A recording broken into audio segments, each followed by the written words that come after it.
Assalamualaikum warahmatullahi wabarakatuh. Saya Nur Indah Sari, perwakilan dari kelompok 4.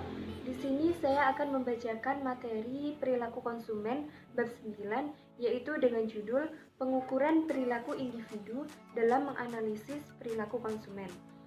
Untuk materi yang pertama, yaitu teori kepribadian.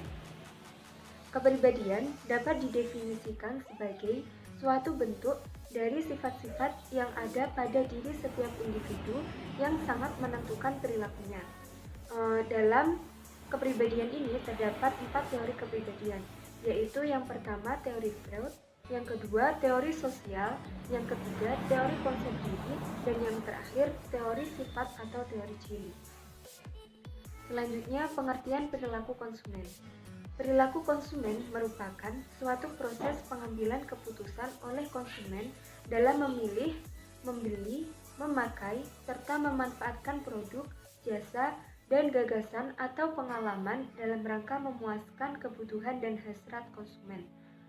Terdapat beberapa sifat kepribadian khusus yang memberikan wawasan mengenai perilaku konsumen, yaitu yang pertama, keinovatifan konsumen dan sifat kepribadian yang berkaitan. Yang kedua, faktor kepribadian kognitif. Yang ketiga, materialisme konsumen sampai ke konsumen kompulsif. Dan yang terakhir, etnosentrisme konsumen, yaitu respon terhadap produk buatan luar negeri. Selanjutnya, kepribadian setiap orang jelas mempengaruhi tingkah laku pembelinya dalam pengambilan keputusan. Kepribadian mengacu pada karakteristik psikologi unik yang menyebabkan respon yang relatif konsisten dan bertahan lama terhadap lingkungan dirinya sendiri. Kepribadian dapat bermanfaat untuk menganalisis tingkah laku konsumen dalam pemilihan produk atau merek tertentu. Kemudian, dalam teknik pengukuran nilai konsumen, terdapat sejumlah metode untuk mengukur nilai kepuasan konsumen, di antaranya yaitu dengan menggunakan survei berkala.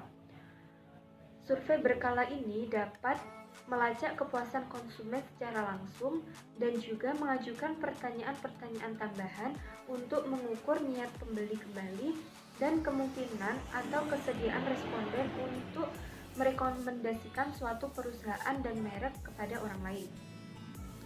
Selanjutnya, selain mengadakan survei berkala pelanggan, perusahaan dapat mengamati tingkat kepuasan pelanggan dan menghubungi pelanggan yang berhenti membeli atau beralih ke pemasok lain untuk mengetahui alasannya.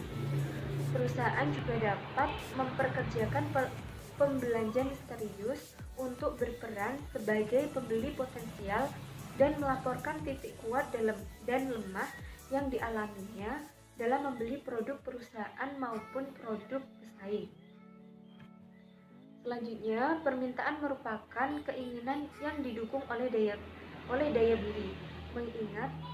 Mengingat keinginan dan sumber dayanya, manusia menuntut manfaat produk yang memberi tambahan pada nilai dan kepuasan yang paling tinggi. Pada dasarnya, permintaan konsumen dapat muncul dari keinginan atau kebutuhan konsumen. Kemudian, konsep gaya hidup konsumen dan pengaruhnya terhadap perilaku.